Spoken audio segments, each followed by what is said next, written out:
오늘 우리에게 허락하시는 말씀의 제목은 요셉의 꿈입니다.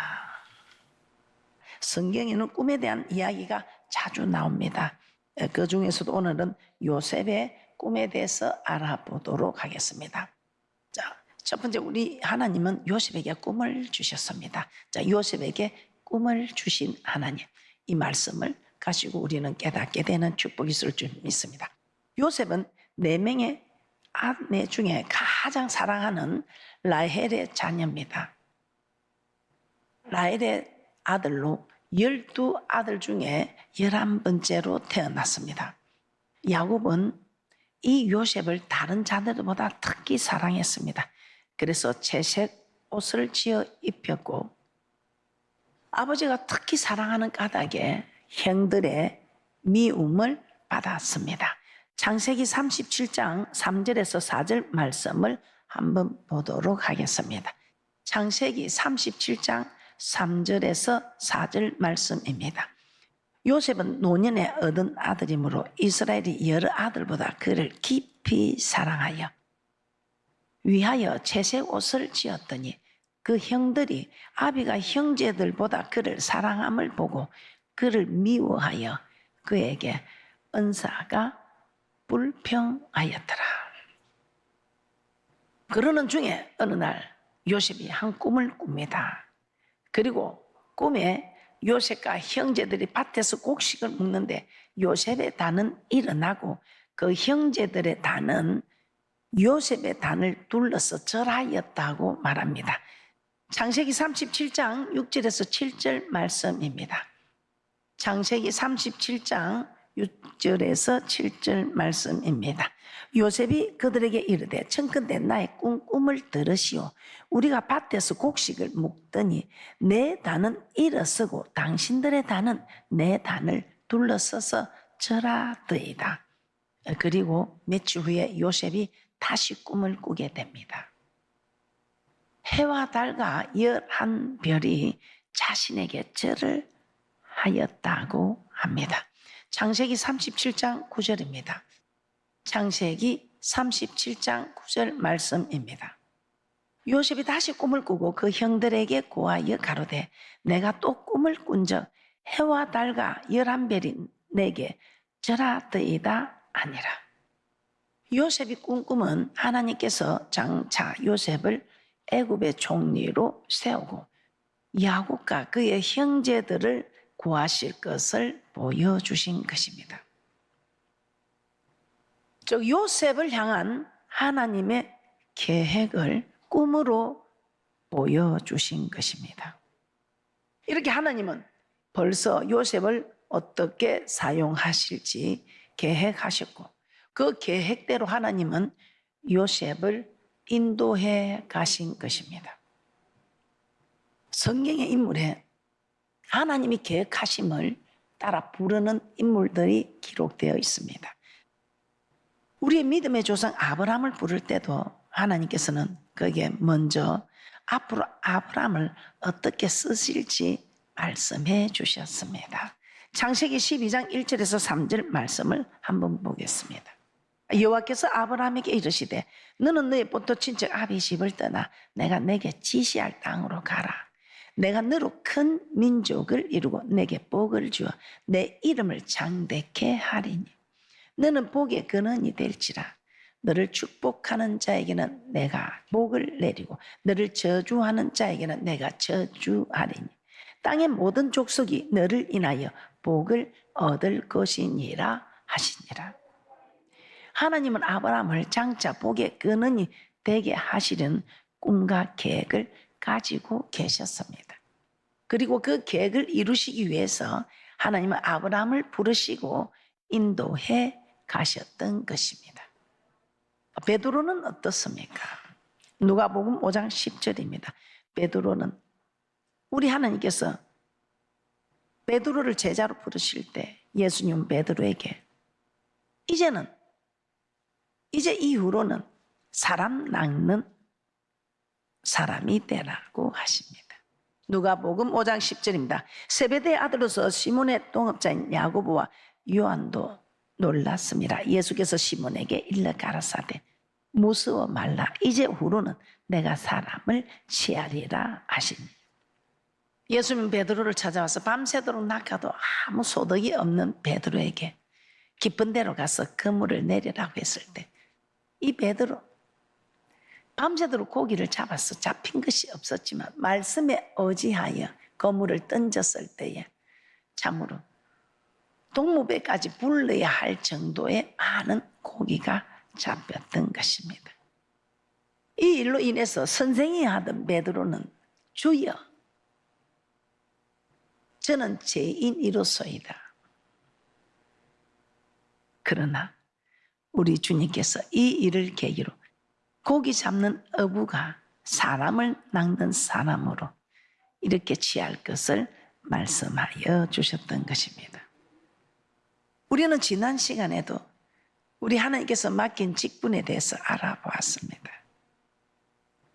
그래서 오늘 여러분들은 정말 말씀을 통해서 여러분들은 하나님께서 내게 꿈으로 말씀하셨나? 말씀을 주셨나?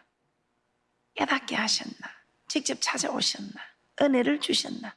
어떤 일에서든지 각자 하나님께서 하나님이 되셔서 내가 네 구주다 하시면서 여러분의 가야 할 길을 인도하셨습니다. 그래서 사도 바울은 이런 이야기를 했습니다. 너희는 그리스도의 몸이고 지체의 각 부분이다. 고린도전서 12장 27절에 이렇게 말씀합니다. 고린도전서 12장 27절입니다. 너희는 그리스도의 몸이요 지체의 각 부분이라. 몸에는 여러 지체가 있다고 우리는 지난 시간에 말씀을 들었습니다. 눈에 보이는 지체도 있지만 보이지 않는 지체도 있습니다. 그 눈에 보이는 지체도 참 큰 일을 하지만 눈에 보이지 않는 지체가 더 큰 일을 하는 일도 있다는 것입니다. 우리 지체 중에 쓸모없는 지체는 하나도 없다는 것입니다. 사도 바울은 이런 이야기를 또 했습니다. 디모데후서 2장 20절에서 21절에 이 말씀이 기록되어 있습니다. 디모데후서 2장 20절에서 21절입니다. 큰 집에는 금과 은의 그릇이 있을 뿐 아니요 나무와 질그릇도 있어 기히 쓰는 것도 있고 천이 쓰는 것도 있나니 그러면 누구든지 이런 것에서 자기를 깨끗하게 하며 기히 쓰는 그릇이 되어 거룩하고 주인의 쓰심에 합당하며 모든 선한 일에 예비함이 되리라. 이렇게 말씀하셨습니다. 우리는 그릇의 용도도 다 다릅니다. 밥을 담는 그릇, 국물을 담는 그릇, 반찬을 담는 그릇, 과일을 담는 그릇 다 우리는 쓰임새가 다릅니다. 하나도 쓸모없는 그릇은 없다는 것입니다. 좀 크기가 다르고 모양이 다르고 해도 쓰이는 곳이 다를 뿐이지 다 쓰임을 받고 있다는 것입니다. 우리는 이 지체들로서 우리 하나님 주신 이 직분을 잘 감당해야 할 줄 믿습니다. 그래서 우리는 이 지체로서 교회에서 또 직분을 받아서 이 직분을 받는 이유가 무엇입니까? 이 직분을 받는 이유는 정말 성도를 온전케 하고 그리스도의 몸을 세우게 하기 위함이라고 합니다. 오늘 제가 이 자리에서 이렇게 말씀을 전하고 여러분은 또 오늘 이 주일을 위해서 많은 분들이 보이는 곳에서 보이지 않는 곳에서 알게 모르게 봉사를 합니다. 그 봉사를 하는 이유가 무엇이라고 합니까? 에베소서 4장 11절에서 12절입니다. 에베소서 4장 11절에서 12절 말씀입니다. 그가 혹은 사도로 혹은 선지자로 혹은 복음 전하는 자로 혹은 목사와 교사로 주셨으니 이는 성도를 온전케 하며 봉사의 일을 하게 하며 그리스도의 몸을 세우려 하심이라. 우리에게 직분을 주셨습니다. 이 직분을 맡은 분들은 직분을 잘 감당할 때에 성도들의 믿음이 자라도록 도와주고 또 교회 각종 일에 봉사를 하고 이 일들이 그리스도의 몸을 세워나가는 것이라고 합니다. 자, 그래서 우리 하나님께서 쓰시고자 할 때 여러분은 기꺼이 쓰임을 받아야 합니다. 하나님께서 쓰시고자 할 때 쓰임을 받지 못하면 버림을 받게 됩니다. 쓰임 받기를 거절하셨다면 거절받게 됩니다.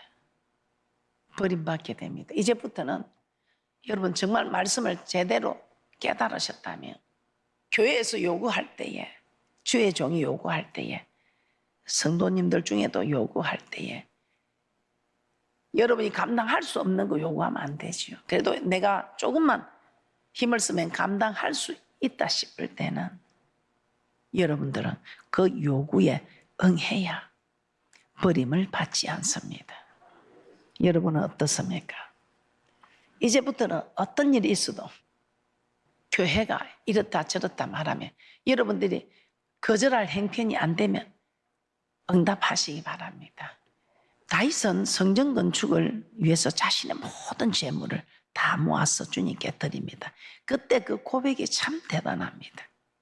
역대상 29장 14절입니다. 나와 나의 백성이 무엇이간데 이처럼 즐거운 마음으로 드릴 힘이 있었나이까. 모든 것이 주께로 말미암아 싸우니 우리가 주의 손에서 받은 것으로 주께 드렸을 뿐이니이다.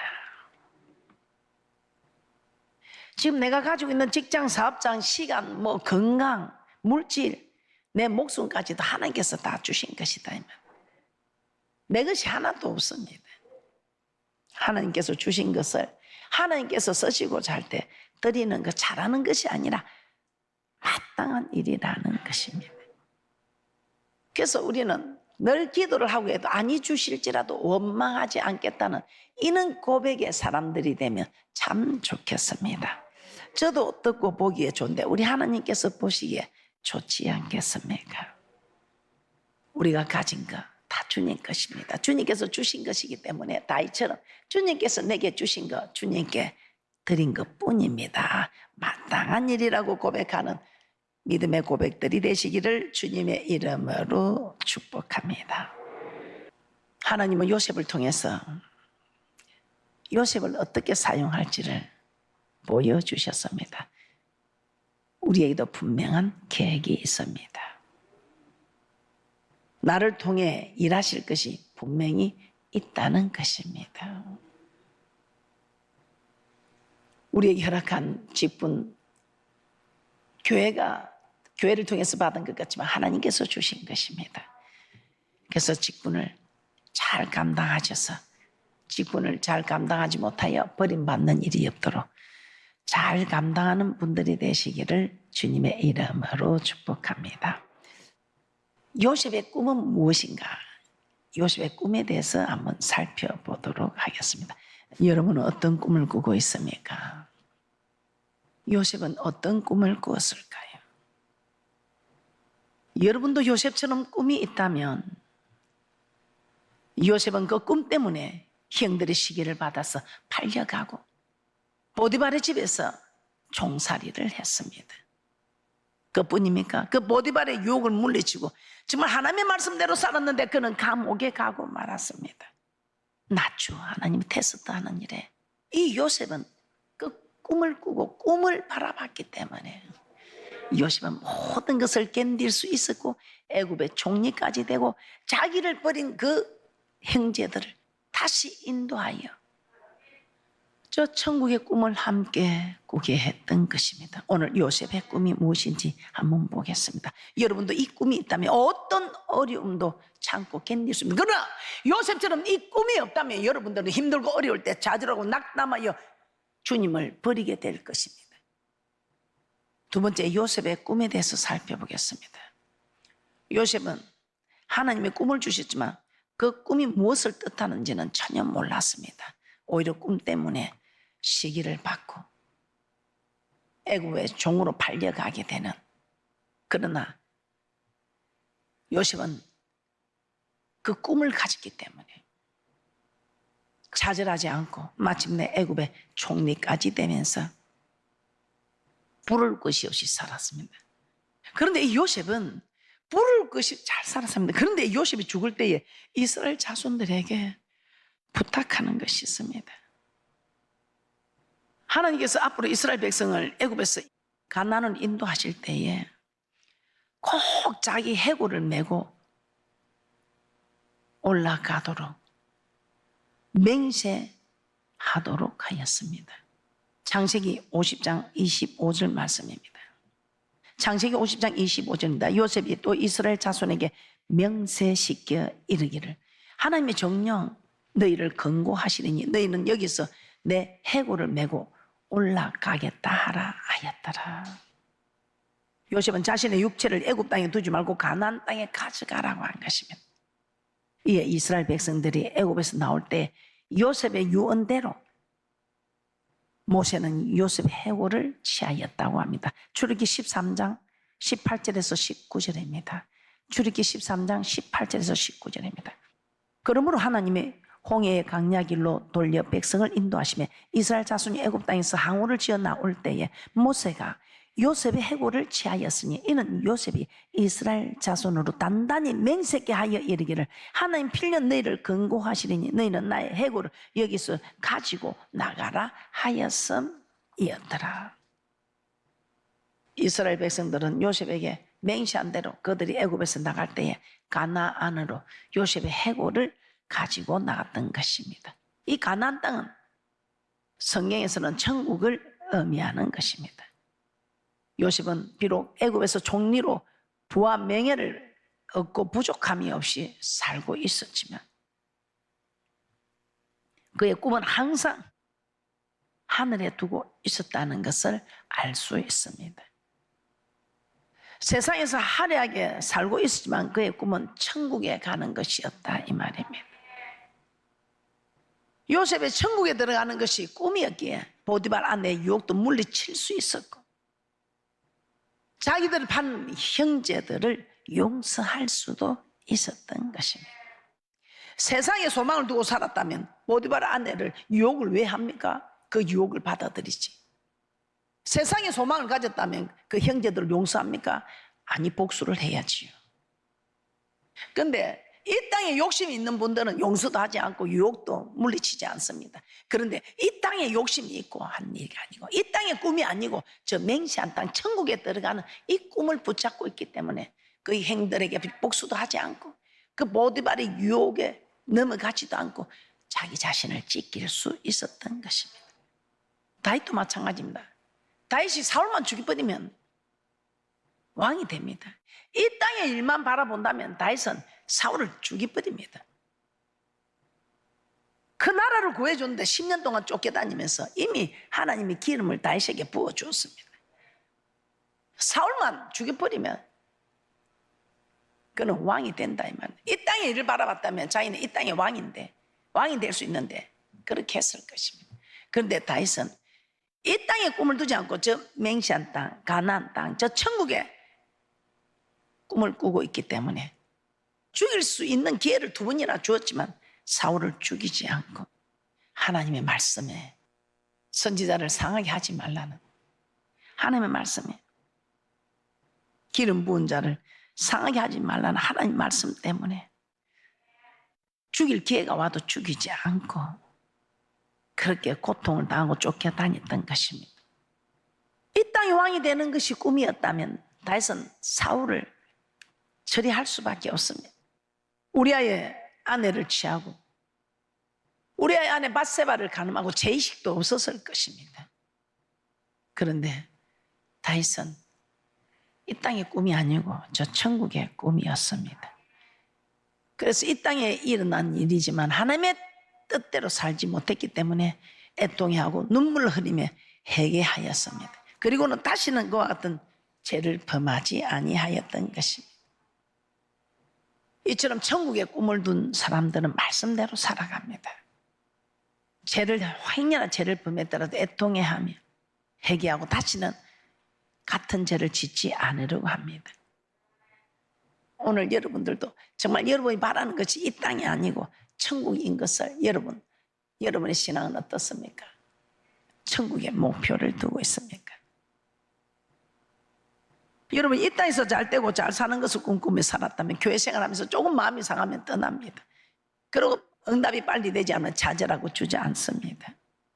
그러나 저 천국에 가는 것을 꿈으로 삼고 사는 사람, 좀 힘들고 어려워도 좌절하지 않고 떠나지 않고 끝까지 견디고 있습니다. 여러분은 천국의 꿈을 둔 사람입니까? 이 땅의 꿈을 둔 사람입니까? 사도 바울의 고백처럼 이 땅의 꿈뿐이면 우리는 너무 불쌍한 자지요. 그러나 우리는 이 땅이 아니고 저 맹세한 땅입니다. 그래서 저도 좋은 세상을 어떻게 만들어야 생각하는데 좋은 세상이 이미 만들어져 있습니다. 그곳에 우리가 들어가려고 애만 쓰면 됩니다. 그래서 저 별 걱정 안 합니다. 이 땅에서 저 좋은 세상 만들어진 눈물도 감돌고 고통도 없는 저곳에 들어가기를 힘쓰기만 하면 되는 것입니다. 그러기 위해서 여러분들도 이 땅의 꿈을 두지 마시고 저 맹세한 땅의 꿈을 두는 귀한 분들 되시기를 주님의 이름으로 축복합니다. 빌립보서 3장 13절에서 14절 말씀도 한번 보겠습니다. 빌립보서 3장 13절에서 14절 말씀도 오직 저 천국을 향하여 방향 제시를 확실히 하는 사도 바울의 고백입니다.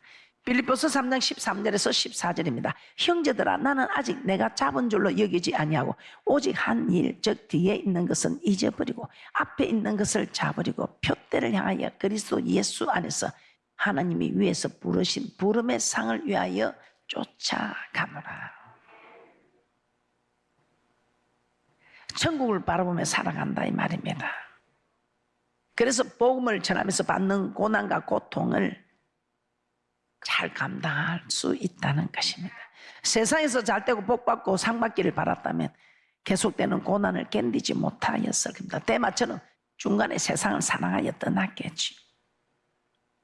그런데 사도 바울은 우리가 돌아보는 것, 보이는 것이 아니요 보이지 아니하는 것이라고 했습니다. 보이는 것은 잠깐입니다. 보이지 않는 것은 영원하기 때문입니다. 자, 보이는 것 이 세상 잠깐입니다. 이 세상 거 여러분 죽으면 다 버리고 갑니다. 보이는 이것들은 다 여러분 두고 갑니다. 그런데 보이지 않는 것은 다 가져갑니다. 고린도후서 4장 18절 말씀을 한번 보겠습니다. 고린도후서 4장 18절 말씀입니다. 우리의 돌아보는 것은 보이는 것이 아니요 보이지 않는 것이니 보이는 것은 잠깐이요 보이지 않는 것은 영원함이니라. 여러분은 눈에 보이는 것을 쫓아갑니까? 보이지 아니하는 영원한 것을 쫓아갑니까? 아주 힘들고 어려운 질문입니다. 그러나 보이는 것은 분명히 내가 떠날 때 다 사라진다는 것입니다. 보이지 않는 영원한 것은 다 있다는 것입니다. 눈에 보이는 그 세상은 잠깐 있다가 사라질 것입니다. 우리가 죽으면 다 사라지고 마는 것. 그러나 영원한 것은 보이지 않는 것입니다. 우리 눈에 보이지 않는 이 천국만이 영원한 것입니다. 잠깐 있다가 사라지는 세상을 바라보는 것은 어리석은 일입니다. 육신의 눈으로는 보이지 않지만 영원한 천국에 들어가는 꿈을 꾸는 지혜로운 분들이 되시기를 주님의 이름으로 축복합니다. 영원한 천국을 들어가는 것을 꿈꾸는 분들은 요셉처럼 죄를 이길 수도 있고 다윗처럼 말씀에 순종할 수도 있고 자신의 죄에 대하여 애통하며 회개할 수도 있습니다. 그리고 사도 바울처럼 하나님 일을 하면서도 계속되는 고난과 고통도 이겨낼 수 있다는 것입니다. 천국의 소망을 두는 천국의 꿈을 꾸는 요셉처럼 다윗처럼 사도 바울처럼 천국의 꿈을 꾸므로 그 모든 것을 넉넉히 이기고 든든히 세워져가는 귀한 분들 되시기를 주님의 이름으로 축복합니다. 말씀을 정리해 보겠습니다. 하나님은 요셉에게 꿈을 주셨습니다. 이는 요셉을 향한 하나님의 계획을 보여주신 것입니다. 하나님은 자신이 택하시고 부르신 사람들에게는 그를 통해 하실 일이 있고 계획을 가지고 계시는 것입니다. 오늘날 우리에게도 하나님은 계획을 가지고 계시고 하실 일이 있다는 것입니다. 그래서 하나님은 교회에서 직분을 주셨습니다. 직분을 통해 성도를 세우고 교회를 세워 요셉이 애굽의 종리로 있으면서 세상에 소망을 두지 않고 천국에 들어가는 꿈을 가지고 살아간 것처럼 우리도 천국에 들어가는 꿈을 가지고 살아갈 때 죄를 이길 수 있고 말씀에 순종할 수 있고 고난과 고통도 견딜 수 있어서 천국에 들어가는 귀하고 복된 분들이 된다는 것을 기억하시고 천국의 꿈을 꾸는 귀하고 복된 분들 되시기를 주님의 이름으로 축복합니다.